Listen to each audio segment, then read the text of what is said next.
Alors Pepsi est présente au Québec depuis 1934, mais c'est véritablement dans les 15 dernières années qu'elle y a connu un succès sans précédent en Amérique du Nord, grâce notamment, bien sûr, à la campagne publicitaire dont vous êtes porte-parole, Claude.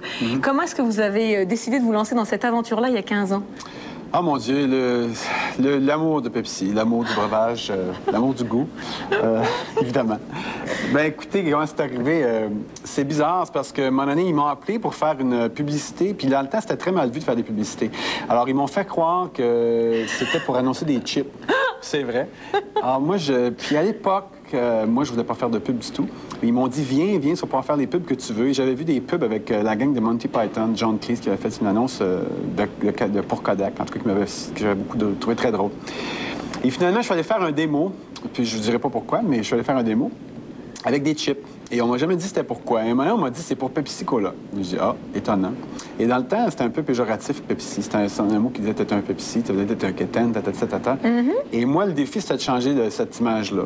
Et puis ça me tentait parce que j'ai dit bon, ben écoute, on va faire une publicité très québécoise. Puis comme ça, il y a une question d'argent, évidemment. Hein? Non, j'aurais jamais osé vous poser cette question-là. Non, je ne voulais pas le faire pour l'argent, alors j'ai demandé pas d'argent. Et ça, il a accepté tout de suite. Mais en tout cas, ça vous a réussi et ça réussit beaucoup à Pepsi, comme va nous le montrer l'enquête.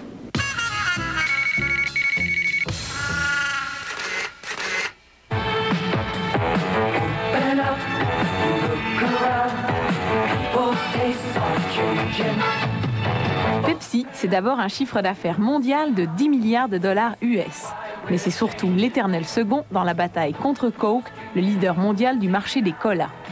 Il existe pourtant quelques régions du globe où Pepsi devance Coke, et c'est le cas au Québec depuis 15 ans.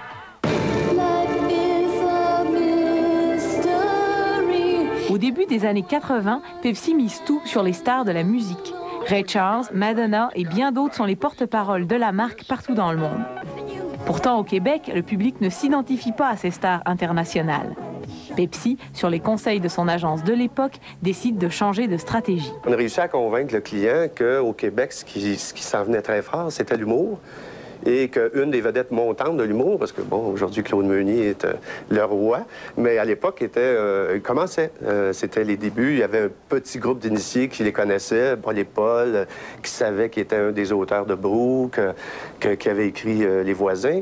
Mais moi, j'étais un de ses fans, donc, quand l'occasion s'est présentée, on a choisi d'aller avec l'approche d'humour.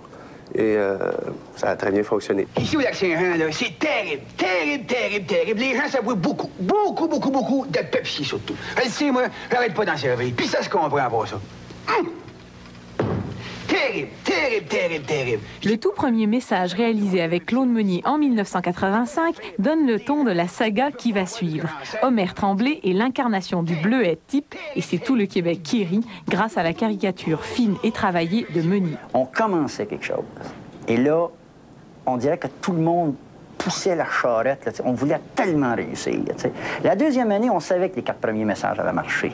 Dans l'opinion publique, dans la rue, on entendait le slogan. Les gens réagissaient comme Meunier. Ils parlaient de Tigui, ils parlaient de Homer, ils parlaient de... Bon, tu sais. En tout cas, Lionel, après une bonne nuit, il n'y a rien de mieux que du bonne douche puis un bon Pepsi, les deux bien fouettés. Hey, mon tweet, là! L'as-tu vu, Lionel? L'as-tu vu? C'est demain aujourd'hui. Tout le monde en veut du Pepsi. Avec Pepsi, Claude Meunier s'en donne à cœur joie. Impliqué dès le départ dans la création et l'écriture des messages, il va développer au fil des années une galerie de personnages typiquement québécois qui font le bonheur des téléspectateurs. Dès les 2 premières années, les résultats pour Pepsi sont spectaculaires. Les résultats de la campagne, en quelques mois, je dirais peut-être 6 mois, Pepsi avait rattrapé Coke. Et un an plus tard, Pepsi était rendu là où Coke était avant qu'on commence cette campagne-là. Et donc, Coke était allé pas mal loin en 2e position. Alors, ça a été un succès phénoménal. Et quand tu allais au spectacle, les gens dans la salle, quand ils trouvaient quelque chose de drôle, ils se levaient et criaient « Terrible, terrible! » Guy, t'as complètement raté le filet. Qu'est-ce qui s'est passé? Ben, il s'est passé que les gars m'ont mis de la colle sur mon gouguet. Alors là, ce que j'ai snappé, le rondin a jammé, comment on dit ça en français, a confituré sur ma palette.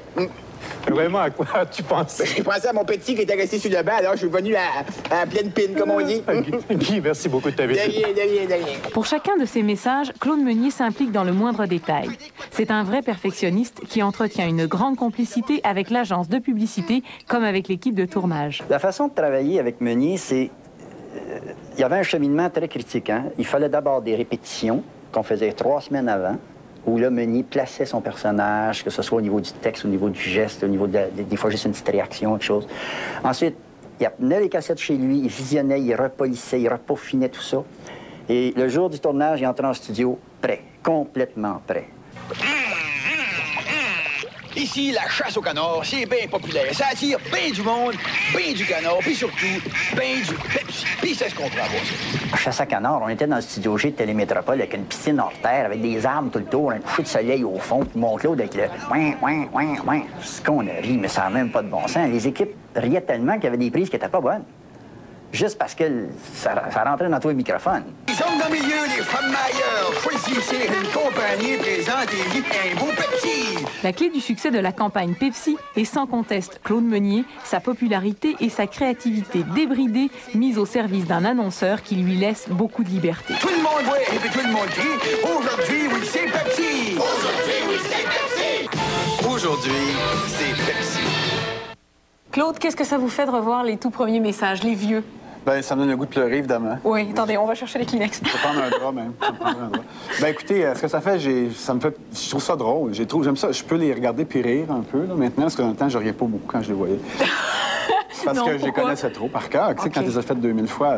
Mais j'aime ça, les revoir. Ça me donne le goût de revenir un peu aux sources quand je regarde ça, c'est évident. Mais c'était une belle période parce qu'on en avait beaucoup, on en faisait beaucoup. On va revenir à ça maintenant, on va en faire plus, je pense. Ah, c'est des bonnes nouvelles, ça. Bon, ben nous, on s'en va à la pause, mais restez avec nous parce que juste après la pause, on revient à l'enquête.